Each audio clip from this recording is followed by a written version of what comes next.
Gangopadhyay is an author who explores the convergence of Vedic wisdom and quantum physics through his writings and cultural initiatives. So here we brace ourselves for another enriching session. See, we have all talked in great details about Rabindranath's different aspects, but what fascinated me, and in my last book, in my current book basically, which is Yet Remember Me, recently published by Bloomsbury, it's a biofiction on Tagore. What fascinated me in Tagore was the philosophical side of it, and the depth and the range, which was a very fresh idea.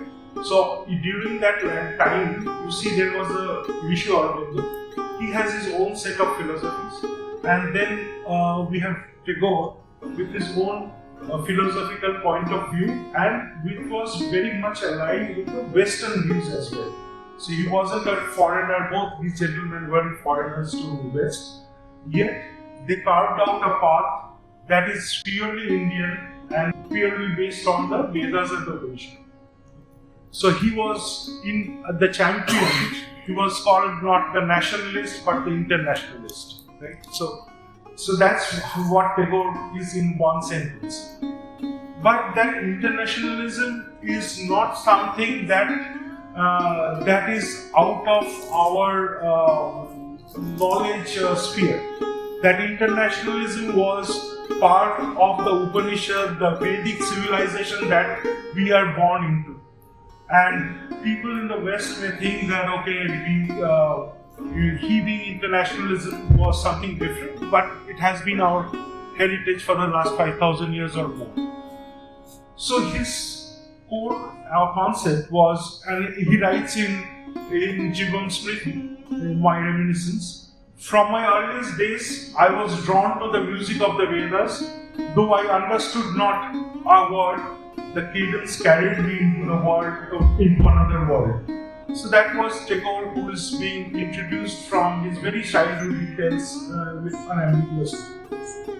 Also, he's very clear in one aspect, is that India as a country is not a country in the political sense as the West understands a country with its borders. It is a society. It is, he says, my country's history is not just that of the kings or battles, but of the rishis, poets and the seekers. So he's clear it is not the conquerors and the conquered whose history is being written by us, or should be written or remembered by us, but it is the history of the rishis, poets and the seekers that matters to this land. It is the history of the Baul, it is the history of all the Sufis. Right? Then his central belief that Sanātana is the soul of India. And he had never any doubt, and if you see, look at the Santiniketan, the way he set it up as the Gurukul, the abode of peace and everything, even the logo of Santiniketan has swastik all around, with a fractal infinite inside it. So that's the exact description of the universe that is in our Upanishad as the infinite universe, and that's captured in the Santiniketan emblem also. So he says, he wrote in the Religion of Man, in the Upanishad, man is taught not to conquer the world but to become it. So this is a sentence that captures the ethos of the Vedas. The truth is something not external to be mastered, but an inner reality to be realized. So truth cannot be something outer, someone telling me what to do and how to do, and so it is a realization. And with that realization, he says, the idea of unity in India is not political but spiritual. Not of exclusion but of comprehension. And that he says in the Realization of Man in the year 1913. Now coming to the famous Einstein and Tagore dialogue, where he has actually nailed the problem perfectly to the Western world, to the Western audience, that there is no doubt in the mind that the science of the Vedas, the science in the Upanishad, is far ahead of its time, and still we are not able to comprehend it in its full magnitude. So, when Tagore told to Einstein is that truth which is one with the universal being must be essentially human. So truth cannot be anything other than human, because in a materialistic worldview, Einstein's view was that, okay, whether I look at this plant or not, it exists, right? But Tagore says, no, it doesn't exist. Because that time, this concept of quantum physics was not there. It is later now that we understand, that science understands that it is the observer who is collapsing that effect, observer collapsing effect, which is giving their physical existence to these external objects.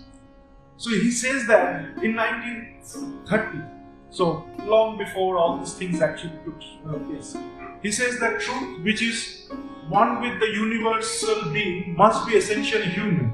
Otherwise, whatever we individual realize as true never can be called truth, because of the relativity aspect. Because your truth and my truth, mine is always relative.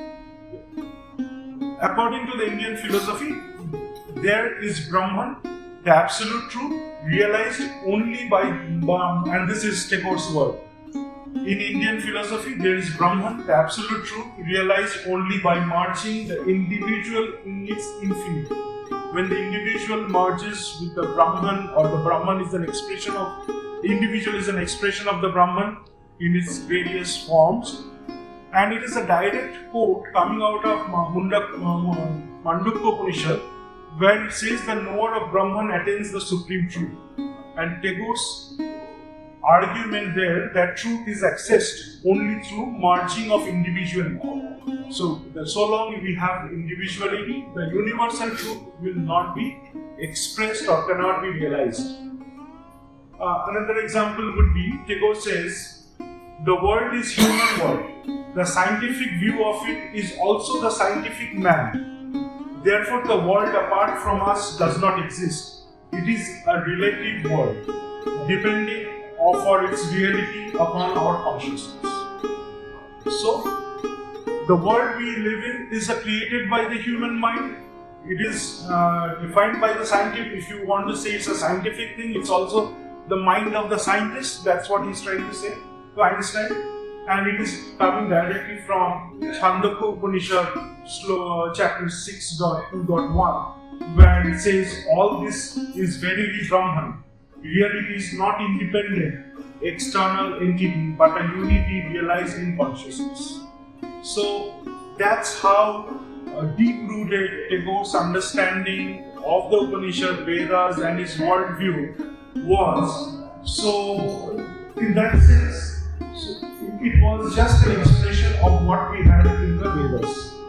So Tagore says, what we call truth lies in the rational harmony between the subjective and the objective aspects of reality, both of which belong to the superpersonal man.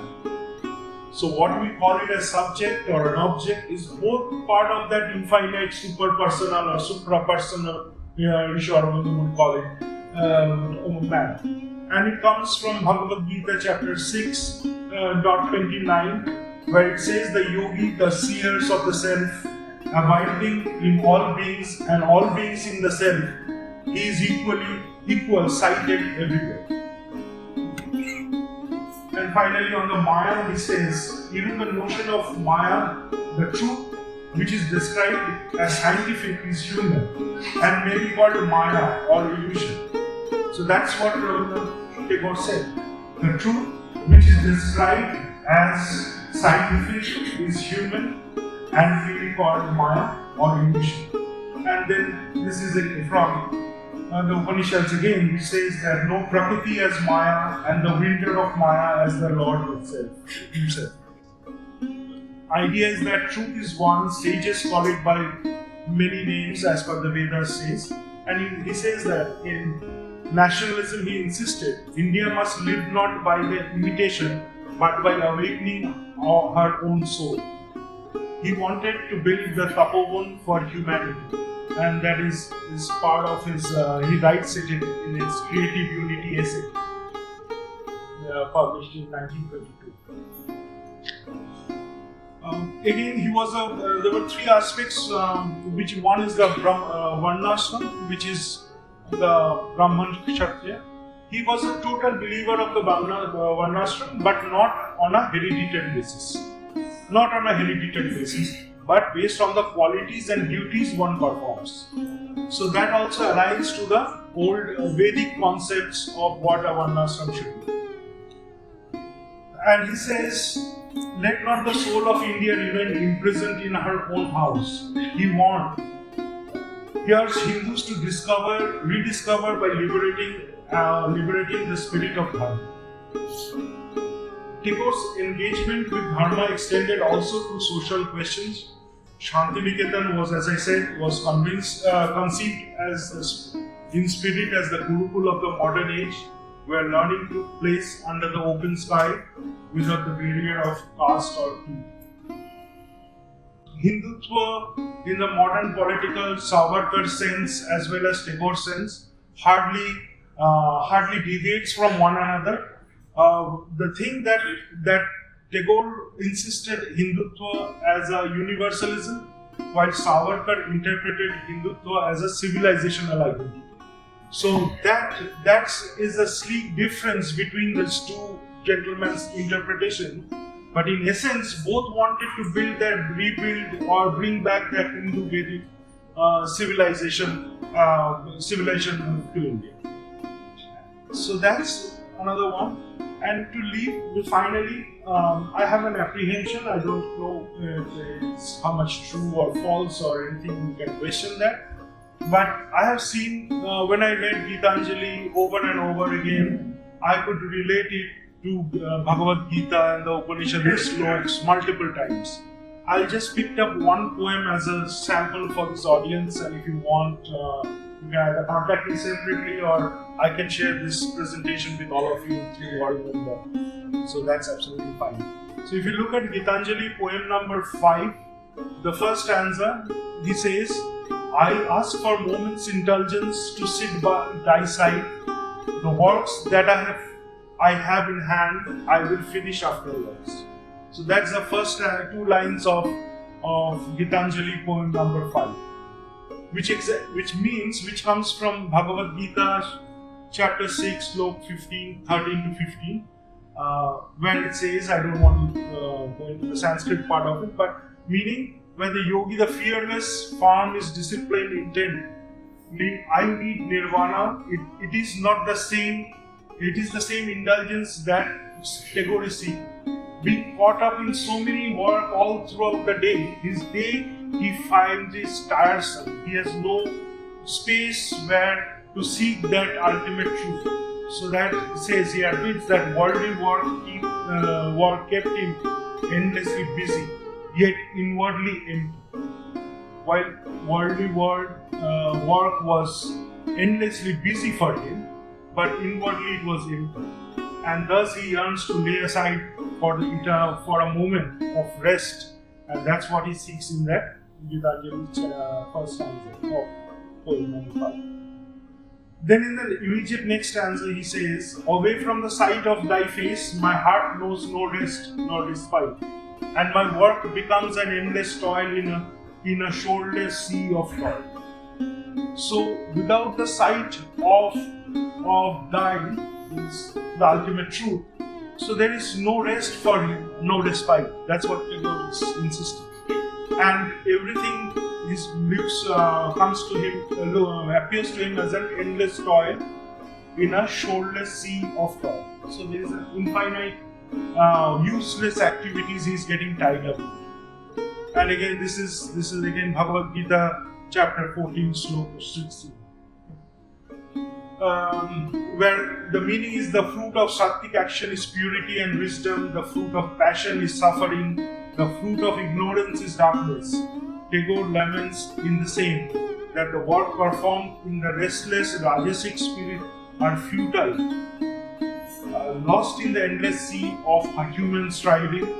Only actions united with divine vision rest and wisdom. So any world that is united with the divine vision is rest.